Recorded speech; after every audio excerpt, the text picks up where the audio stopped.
Pois bem, primeiramente, bom dia, boa tarde, boa noite a todos. Bem-vindos a mais um podcast no trecho, dessa vez podcast no trecho de número 102. Voltamos com mais uma edição do nosso programa de notícias, onde você fica bem informado sobre os principais assuntos que acontecem na semana. Antes de mais nada, peço a vocês que, se vocês gostam aqui do conteúdo do nosso canal, de notícias e de ficar bem informado, que se inscrevam para poder acompanhar as próximas postagens, deixem sua bela curtida e se puder compartilhe ali com algum amigo que vai gostar desse tipo de conteúdo, certo? Então, sem mais delongas, vamos para as notícias da semana, onde a gente tem aqui logo de começo, como vocês podem bem ver, linha 19 Celeste, licitação para o projeto básico da linha 19 foi adiado, né? Bom, linha 19, para quem não sabe, ali está aí o traçado proposto inicialmente para ela, do Bosque Maia em Guarulhos até Anhangabaú. Essa linha está por enquanto em fase de projeto, ou seja, o metrô trabalha apenas com a parte apapelada propriamente dita, antes de começar a botar a mão na massa, por assim dizer. A nova data, né, a data original que a gente tinha, era para o dia 6 de abril. Agora essa data mudou para o dia 27 de maio, certo? Essa é a segunda mudança que aconteceu na data, né? Muito provavelmente por conta da pandemia do coronavírus, né? Como você tem que evitar aglomeração e é uma audiência pública, então você acaba adiando para dar tempo de todo mundo comparecer à audiência pública para poder realizar ali, para ser realizada essa etapa do processo licitatório. Essa etapa mais exatamente focando nisso aqui é a licitação para a elaboração do projeto básico, ou seja, você tem aquela questão de você verificar interferência no meio urbano, rede de energia, rede de esgoto, rede de gás, de telefonia eventualmente, então você vai ter que analisar ali todo o ambiente público, quais são as possíveis interferências que podem ter para que o metrô possa elaborar de fato um projeto mais próximo da realidade para ir depois partir para o projeto executivo, que realmente é o projeto final, certo? E somente após a elaboração desse projeto, que é o básico, que poderá ser definidas as fontes de recursos para a contratação dos projetos executivos, que realmente é o projeto final que vai ser aplicado. Então tá aí mais um adiamento. Não acho que esse adiamento de um mês vai impactar de maneira bruta no andamento das obras futuramente, mas é uma questão de segurança e tem que ser respeitada até mesmo para poder manter a integridade daqueles que vão fazer, que vão elaborar essas etapas do projeto, certo? Muito bem, então essa foi a nossa primeira nota. Passando para a segunda nota, a gente vai falar um pouco sobre a linha universidade, né? Parece que a gente está falando ali daquela antiga denominação que o Alckmin dava para a linha 6, mas pior que não, agora realmente vai ser linha universidade. Linha Universidade SA será a futura concessionária da linha 6 laranja, né? Então, formou-se ali uma nova empresa, ela foi fundada no dia 22 de novembro como uma SPE, Sociedade de Propósito Específico, composta justamente pela Acciona Construction e a Acciona do Brasil, ou seja, a gente tem a matriz da Acciona na Espanha, a mandante, e a Acciona do Brasil, que é a filial aqui em território nacional, formaram esse consórcio, certo, para poder assumir as obras da futura linha 6 laranja, certo? Segundo informações, o CAD, que é o órgão que fiscaliza toda essa questão econômica em âmbito nacional, aprovou o repasse da concessão, falando que não tinha nada de desleal, que não tinha nada de irregular, ok? A partir dessa aprovação, o Estado poderá dar prosseguimento às etapas que cabe a ele fazer, né, ao governo do Estado de São Paulo. O prazo de caducidade da concessão também foi adiado, né? Para quem não sabe, o prazo agora vai até o dia 24 de maio de 2020, né? A concessão possui 25 anos de vigência, sendo que desses 25 são 6 de construção e 19 de operação. E a demanda estimada da linha é de 630 mil passageiros por dia. Tendo em vista, então, esses dados, a gente pode dizer que a linha vai ser bem movimentada. Claro que no começo é sempre mais ou menos, sempre pouca demanda, mas conforme os passageiros forem se acostumando com os novos caminhos, a gente vai perceber ali um aumento, um acréscimo no número de passageiros, certo? Então tá aí, Linha Universidade S.A. é a nova concessionária da linha 6 laranja. Passando para próxima nota, sobre monotrilho, linha 17 Ouro, BYD assina contrato com a linha 17 Ouro, né, na verdade com o metrô, né, para a produção dos trens da linha 17, certo? Então, depois de todo esse drama que teve com o consórcio Signaling, né, aquela coisa toda, menor preço, favorecimento do mercado nacional, coronavírus, eles não merecem, enfim. A justiça negou todos os recursos que tinham para o consórcio Signaling e, tendo em vista todas as negativas, o metrô pôde assinar o contrato para fornecimento dos 14 trens e dos sistemas, certo? A assinatura, como bem disse, aconteceu após a justiça ter negado o recurso do consórcio Signaling. O metrô rompeu o contrato, para quem não lembra, com o consórcio Monotrilho Integração, que tinha como a fabricante dos trens, antigamente, a Escome, e a MPE tinha alguma participação nessa história toda, né? Só que como o consórcio não andou, a Escome faliu, a coisa estava travada, o metrô rompeu de forma unilateral, chegou a multar o consórcio CMI, o consórcio CMI conseguiu retirar a multa do metrô, né? Então eles vão sair meio que limpos dessa história. E aí o metrô teve que dividir o contrato em duas partes, certo? Um contrato para obras, que quem venceu foi a Constran, se não me engano. Só que a Constran está travada na justiça, né? Por causa de uma ação de uma concorrente. E agora o consórcio Signaling, agora a BYD conseguiu assumir o contrato dos trens e dos sistemas, que é bem importante, né? Já que ele fala basicamente da movimentação dos trens. Certo? A BYD vai ter um pouco mais que 3 anos para realizar todo o objeto da licitação, que no caso são o fornecimento de 14 trens com 5 carros, ou seja, são 70 carros, sistema de sinalização, sistema de captação de energia, né, terceiro e quarto trilho, porta de plataforma, rede de fibra ótica, track switch, que são os aparelhos de mudança de via, veículos de manutenção e inspeção, máquina de lavar trens e o bandejamento dos cabos, que é toda aquela organização, certo? Tudo isso vai ficar a cargo da BYD, né? Os trens da BYD vão ter que ser adaptados para as vigatrilhos da Escome, é uma característica um pouco diferente do monotrilho.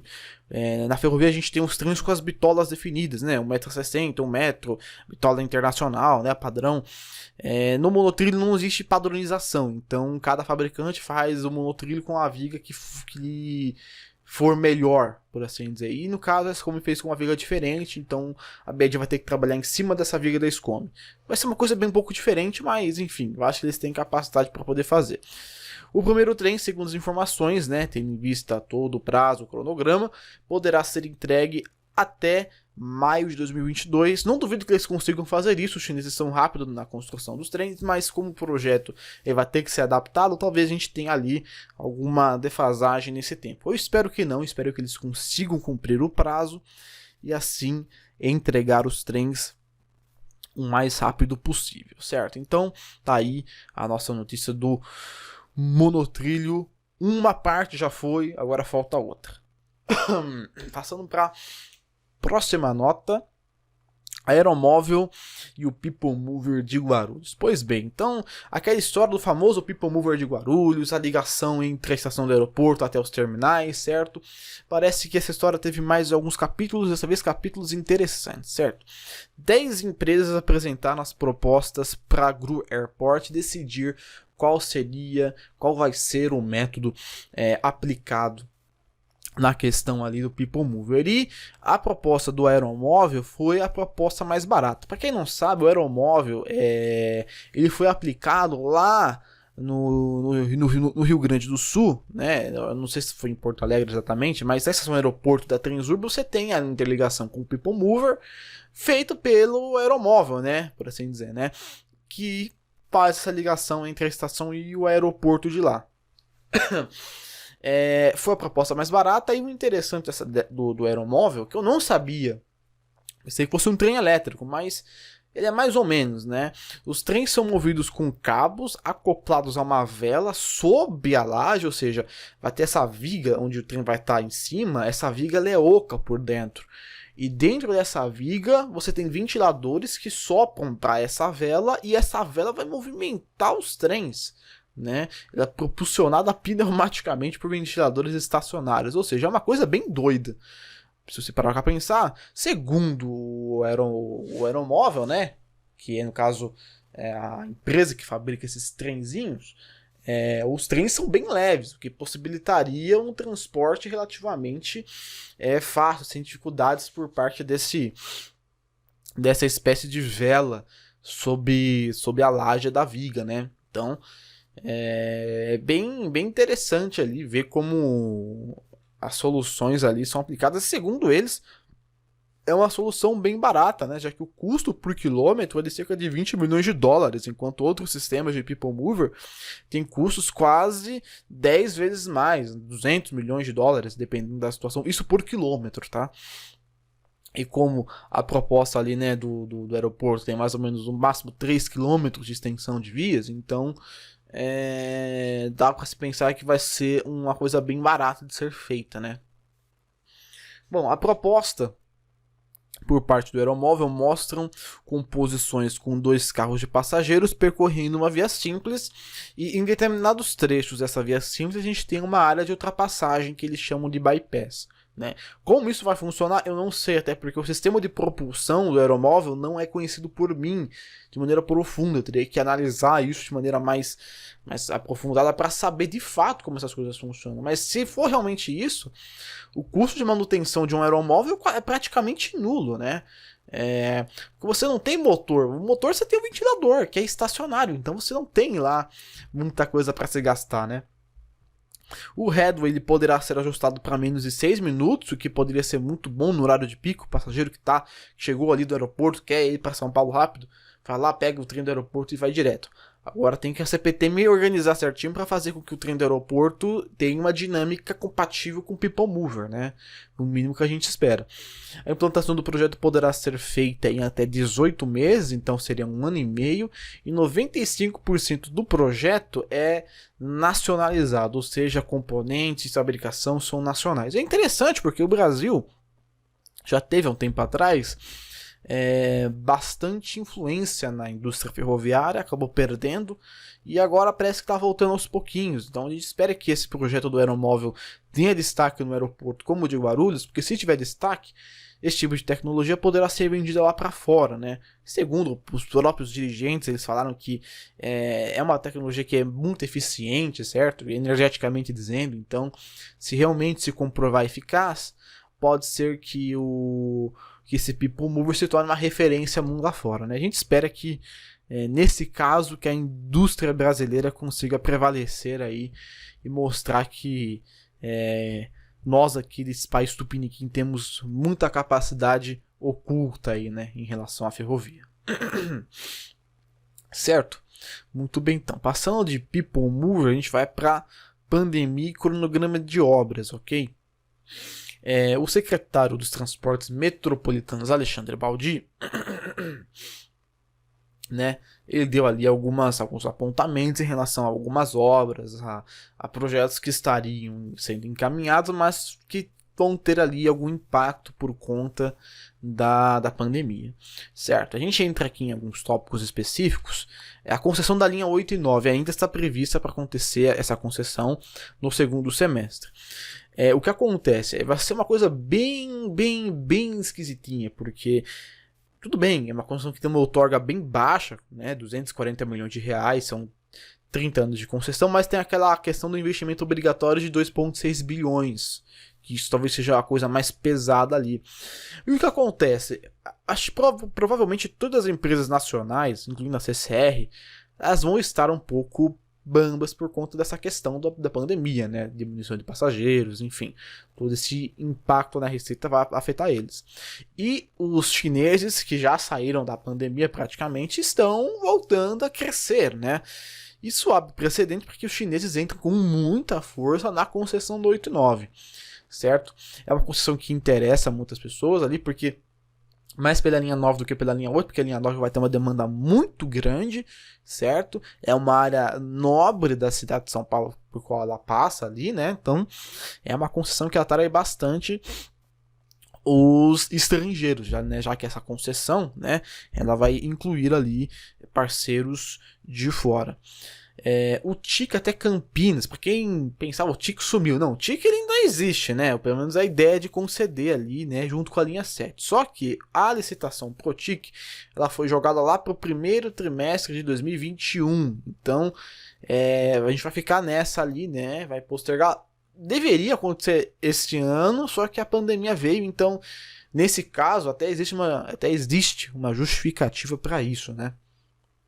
A retomada de obras da linha 6 vai poder atrasar, mas por questões logísticas, já que a direção da Acciona não vai poder vir aqui para o Brasil por conta da pandemia. Então, quando essa poeira baixar, talvez eles venham para cá para realmente formalizar todo esse processo, né? Legal, e de fato dar prosseguimento às obras da linha 6, que talvez não sejam retomadas esse ano efetivamente. Acho que ano que vem realmente é retomado, porque eles têm que fazer toda a análise do canteiro e tudo mais, certo? Concessão da linha 15 prata, o governo vai tentar ainda recursos para destravar a concessão. Para quem não sabe, a concessão da linha 15, quem ganhou foi a Via Mobilidade linha 15, Grupo CCR, e o Sindicato dos Metroviários entrou na justiça e impugnou ali, travou a concessão, certo? Então não está com eles ainda, mas o metrô quer fazer, o governo no caso, vai entrar com recurso para poder liberar, abrir as portas para que a iniciativa privada opere a linha 15 prata, né? E por último, não menos importante, a gente tem o BRT, que era a antiga linha 18, que foi adiada em mais 2 meses devido à mudança de prioridade da equipe técnica do governo. Bom, o BRT a gente sabe que é o maior retrocesso na história metroferroviária de São Paulo. Nunca se pensou em trocar a linha de metrô por busão, sabe? É uma coisa absurda, isso todo mundo já sabe. Mas, né, há quem insista nessa teoria. Então, e o metrô não apresentou nada, então eles estão fazendo o projeto ainda para dar para Metra. Basicamente é isso. Mas, enfim, coisas da vida, o governo vai ser marcado por essa desgraça, né? E a gente tem que, infelizmente, engolir isso, né? Não queria mais. Aliás, por sinal, o contrato com a Vem ABC não foi rompido. Então, né? Eu tô só esperando um momento para que o contrato seja rompido, para que a Vem ABC chegue lá e, coloque legal ali nos cofres públicos, porque eu acho que aí, nesse caso, eu defendo a iniciativa privada, porque não é justo você fazer com que pessoas, engenheiros, uma equipe técnica se mova para morrer na praia. Isso eu acho muita falta de respeito por parte das entidades privadas que se predispõem a construir de fato, né? Agora, a única empresa que tinha condição plena de construir uma linha não vai construir porque o governo não quer mais, é muito caro fazer desapropriação, enfim.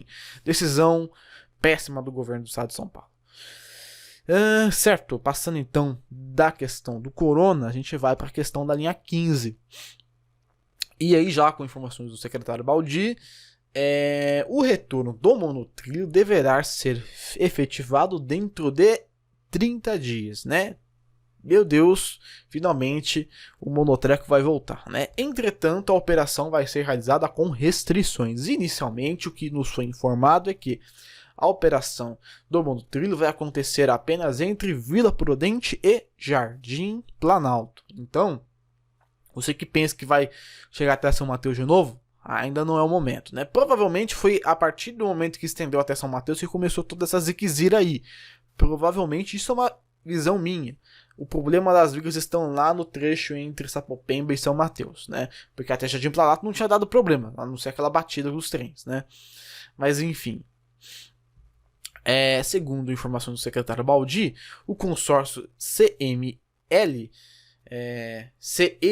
né, Consórcio Expresso Monotrilho Leste, está realizando os trabalhos de correção nas vigatrilhos que estavam com, diríamos, algumas imperfeições. E a Bombardier também está realizando a correção nos truques dos trens, readaptando eles para que eles possam ficar, diríamos, um pouco mais rígidos, um pouco mais compatíveis com a realidade exposta pelo monotrilho na Zona Leste. O que importa é que esse é um prazo interessante, vai vencer ali praticamente no fim da quarentena, que foi adiada mais uma vez lá para 31, não sei se é 31 esse mês, assim, foi adiada até o fim de maio. Então, até o começo de junho, a gente pode ter um monotrilho de volta à operação, para delírio ali da galera que quer ver o monotrilho rodar de novo, e para ajudar o pessoal ali da ZL, que está precisando de um transporte mais dinamizado, certo? Então tá aí, essas foram as notícias aqui do trecho. Agora a gente vai para as notícias além do trecho. E além do trecho, a gente tem uma notícia na China, né? China eleva a velocidade dos trens com levitação magnética, certo? Então, uma linha na região de Hunan possui trens urbanos com levitação magnética, o que é algo bem peculiar. Eu não esperava que, de fato, essa tecnologia pudesse ser aplicada em trens urbanos, né? Em trens como, por exemplo, a CPTM, né? A velocidade deles, eles operam até uma velocidade máxima de 100 km por hora, porém foram realizados ali testes por parte de uma equipe especializada da CRRC, que foi a mesma fabricante dos trens da linha Transjade. Foram realizados testes para elevar a velocidade desses trens de 100 para 120 por hora e de 150 para 160 por hora. Então parece que a gente tem modalidades de trens ali, parece que tem trens paradores, trens expressos, né? É o que indica essa notícia. E o objetivo final desse aumento de velocidade é proporcionar um maglev que possa realizar transportes interurbanos com uma velocidade máxima de até 200 km por hora. Então eles já pensam já em um quase intercidades com um maglev a 200 km por hora, né? É bem interessante ver como a China evolui nessa questão, porque de repente a China saiu de uma malha ferroviária bem razoável para uma malha ferroviária gigantesca, uma malha ferroviária muito bem equipada. Então eles conseguiram ali de uma maneira mágica praticamente fazer com que a malha deles fosse ali comparada com uma das melhores do mundo. A gente tem ali malhas ferroviárias como no Japão, que não usa maglev, tem um maglev lá que eles usam como Shinkansen, só que é um pouco diferente, né? Acho que é uma linha só que tem. A gente tem alguns maglevs, acho que em Xangai, se eu não me engano. Não vou lembrar direito, mas tem um maglev que é bem famosinho também, né? O maglev não é uma tecnologia muito bem empregada, né? De maneira ampla, mas seria interessante a gente ver como seria realizada essa expansão desse sistema mundo afora, né? Parece que vai ser uma tendência na China, né? E se acabar sendo uma tendência na China, quem sabe em São Paulo, né? Ou no Brasil, ou no mundo afora, essa tecnologia seja empregada de forma mais frequente, certo? Então tá aí. Essas foram as nossas notícias. Então a gente passa agora para a nossa famosa e querida caixa de sugestões, onde você manda a sua pergunta. Eu tô fazendo da seguinte forma. Eu não tô mais pegando as perguntas dos comentários. Eu vou pegar a pergunta agora da aba comunidade. Geralmente, um dia antes do podcast, eu vou jogar na aba comunidade o espaço para vocês poderem fazer as perguntas.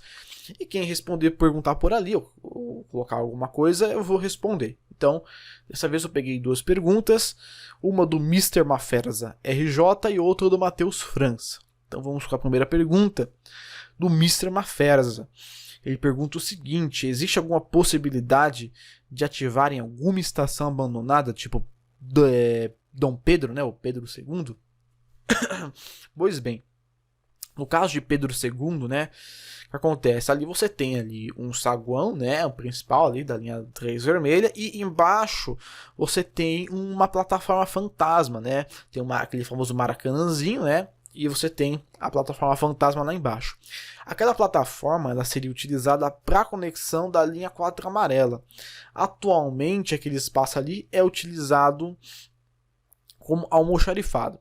Segundo algumas informações que eu já li do metrô, existe uma intenção de, sim, tornar aquele espaço útil. Não mais para a construção de uma linha, mas para a construção de alguma espécie de área comercial, área para shows, porque é um espaço que se você parar para ver, pode ser muito bem aproveitado. Então, é bacana que o metrô trabalhe aquele espaço de maneira útil, né? Você cria ali algumas escadinhas, cria uma área agradável, né? E você tem ali praticamente uma área de eventos super acessível, praticamente no metrô. Já pensou numa coisa dessa? Seria fantástico. Então, eu acho que seria interessante mais a transformação dessa plataforma, dessa região de estação em uma área comercial do que em uma estação, uma vez que os projetos atuais não contemplam mais as integrações em Pedro II. Ok? E a pergunta do Matheus França. Quando o 8000 sair da linha 8, os 2000 poderão ser baixados? Os 7000 restantes também sairão da 9 e virão para a linha 10 quando a nova concessionária comprar os novos trens? Pois bem, o que vai acontecer? Todos os trens da série 7000 vão lá para a linha 8 e para a linha 9. Isso aí é fato, já está dito. Então, o que vai acontecer? Os trens 8000 vão lá para substituir. Então, inicialmente, a gente não tem uma previsão de baixa dos trens com a chegada dos trens da série 8000. Talvez a gente tenha a baixa total do série 2100, né? Efetivamente, alguns 2000 podem ficar encostados, mas não necessariamente baixados. Quando os 158.500 voltarem da linha 8 e 9 para a linha 11, aí a gente pode pensar em baixar alguns trens, porque vão sobrar, né? E nesse caso aí, a gente pode ver ali alguns 2000 sendo desativados. Não todos, mas alguns. Eu acho que a desativação da série 2000 ela ainda é muito cedo. O trem ele tem ali praticamente 20 anos. A vida útil de um trem é de mais ou menos 40 anos. Então ele está na metade da vida dele, né? O série 2100, década de 70, já tem ali praticamente ali seus 50 anos já. Então já passou da hora de aposentar. Então tá aí, né? Os 2000 eles não vão ser baixados agora. E